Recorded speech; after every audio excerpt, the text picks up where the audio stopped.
And just to keep you up to date on what's going on with Juul, they're getting slammed left and right with a whole bunch of lawsuits that's pending out there. Deservedly so. I don't care for Juul. That 50 milligrams of nicotine's got to go bye-byes.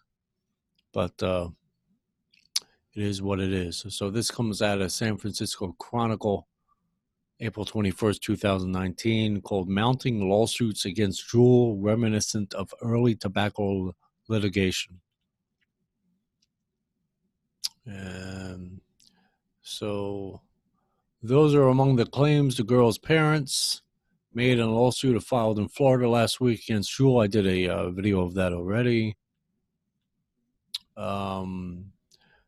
The Naz Smith suit is the latest of 4 actions brought against Juul in Florida, New York, and Pennsylvania since last year, in which parents of teenagers say their children did not know Juul products contain nicotine when they started using them and later became addicted. You see that. And in a separate case in federal court in San Francisco, 2 adult vapors are seeking class action status for similar claims against Juul, saying they were not properly warned that the e-cigarettes are addictive. And then you have the batch of lawsuits, which is taking shape at the same time that U.S. senators, state attorneys general in Massachusetts and North Carolina are investigating many of the same marketing and sales practices named in the complaints, could mark the beginnings of a legal strategy similar to the one used by lawyers, state attorneys general, and the federal government in the 1990s when they sued the 4 largest U.S. cigarette manufacturers, Philip Morris, R.J. Reynolds, Brown & Williamson, and Lori Lord. That's where that master settlement agreement all came out of in 1998. That could very well happen. These states can very well all get together collectively and sue Juul as well as Altria. And of course, that'll go through the court system for years. It could take 7-8 years before that actually hashes itself completely out. I just want to share that a little bit with you. Attorneys for Juul, I did this already. Attorneys for Juul in the California case have sought to dismiss the matter, saying, among other defenses, that the claims of false advertising are not specific enough because the plaintiffs do not cite which ads they found misleading or deceptive. Juul is clear that its pods contain nicotine, etc. But that wound up... they won on this, saying that they didn't have what the court ruled, and I did a video of this already, is that the plaintiffs could not cite which ads they were speaking to.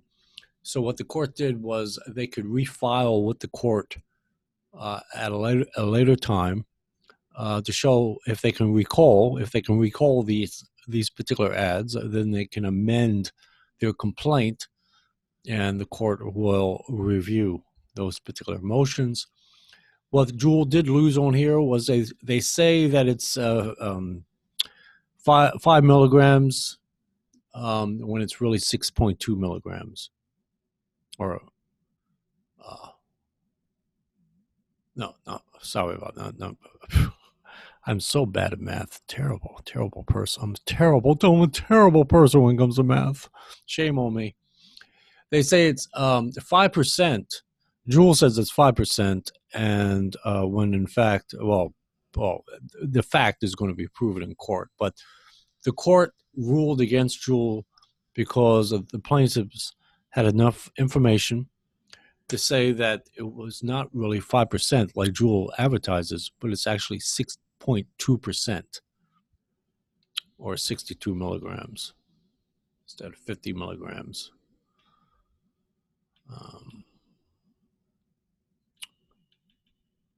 See, that's this whole kind of thing with the Camel, remember, with the advertisement kind of thing, the coolness of it. So I'm not going to go through this whole thing, but I just want to share with you that there are just a slew.